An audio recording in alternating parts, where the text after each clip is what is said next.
When I reached the point of note-making mastery, I realized that the system doesn't matter. The para method, Zettelkasten, or whatever system you choose, they are just that, systems. Writing notes skillfully is the only thing that really matters. I say this to you because my note-taking videos are attracting a lot of views and new subscribers. I see students entering my paid community and consuming all of the courses in one day, and then, as you might expect, they get extremely confused about note-taking and start asking questions about all of these systems. These are questions such as, should I put this note in an area or a resource folder? How do I combine para and Zettelkasten? What should my note titles be and how should I link them? These questions will all answer themselves when you make the following fundamental cognitive shift. Instead of seeing your notes as a collection of information, you must view your notes as the place where you do your deepest and best thinking. Your note-taking system is the garden where you cultivate your knowledge.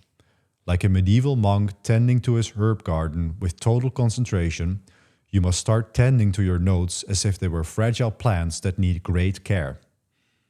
I therefore suggest that we start using the words note-making instead of note-taking. A skilled note-maker is not hoarding information. A skilled note-maker does not copy and paste text into his system. A skilled note-maker takes the information he consumes and converts that information into his own knowledge assets. This is the fundamental difference between note-taking and note-making. We don't just copy and hoard, we cultivate and refine. The foundation of note-making is that you must always write in your own words. But be prepared. Note-making feels arduous and exhausting in the beginning. This is exactly what you should feel. You are challenging your own thinking and you are verifying your own understanding. The very fact that the process is hard and challenging means that it's a process worth doing. The act of writing notes in your own words demands deep thinking and forces you to grapple with the material until it is truly understood.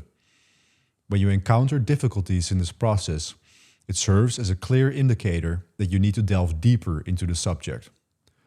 There is no growth without discomfort.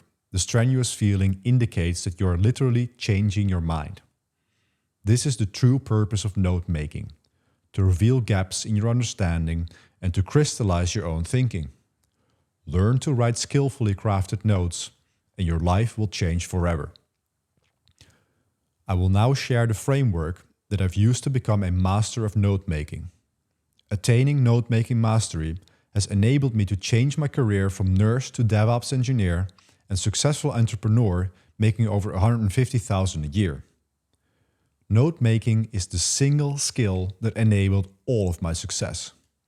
Note-making is my superpower, and you can achieve the same. Want to learn these skills directly from me? Join my exclusive community on School. You get access to weekly group coaching calls where I answer questions directly. Plus, you get over 30 hours of premium content covering productivity, note-making, personal branding, career, DevOps, Linux, and Kubernetes. I'll teach you how to build a full note-making system in just 1 hour, helping you achieve your goals faster. And the best of all, you'll join a community of over 400 engineers, all aiming to 10x our careers and life and income. It's your chance to connect with like-minded professionals on the same path. But hurry up, the sign-ups close at 500 members. Visit school.com/KubeCraft today and take your skills to the next level. To shape the art of note-making, I have created the following set of principles. May they serve you well in your note-making journey. 1. Write, don't highlight. 2. Curate, don't collect. 3. Refine, don't rush. The first principle is write, don't highlight. Before I attained note-making mastery, I highlighted passages extensively in books, believing this practice would aid my learning. However, I realized that I rarely, if ever, revisited these highlights. Consider your own experience. How often do you engage with the passages you've highlighted in books? This extends to digital tools as well. Don't use Readwise or browser extensions that allow direct clipping of text into your note-taking system. While they are convenient, these methods often fall short in promoting deep engagement with the material. Instead, write your notes in your own words.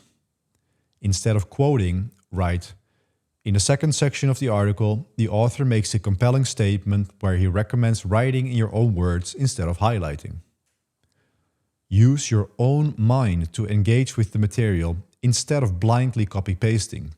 Think deeply about the information and turn it into knowledge.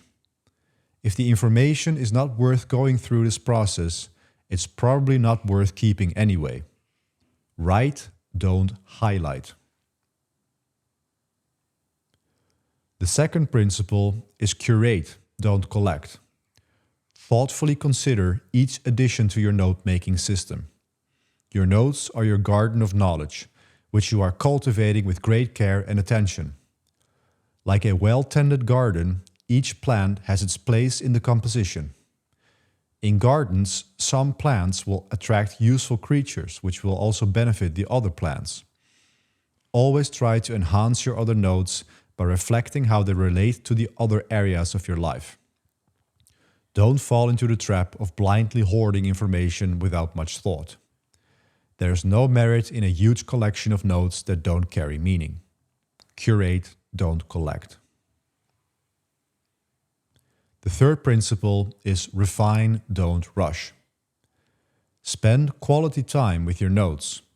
Start seeing the act of note-making as active self-development, like meditation or exercise. Writing notes in your own words is the pinnacle of mental craftsmanship. Writing is thinking on paper, and as you refine your notes, your thinking will deepen. Imagine a blacksmith in his forge.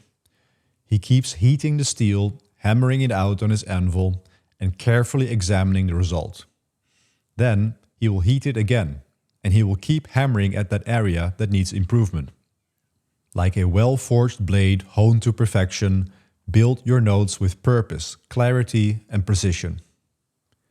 See your note-making as a craft. Use it to sharpen your thinking. Write and rewrite your notes until they are crystal clear without impurities. Refine, don't rush. Internalize the teachings I have just given you, and your questions about where should this note go will disappear. Focus on the act of note-making instead of worrying about where to put them. These questions will answer themselves as your own garden of knowledge unfolds before your eyes over time.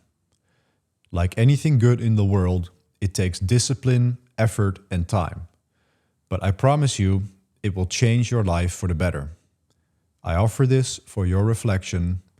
Check out my community at school.com/KubeCraft, and may your notes bring you as much joy and prosperity as they have brought me.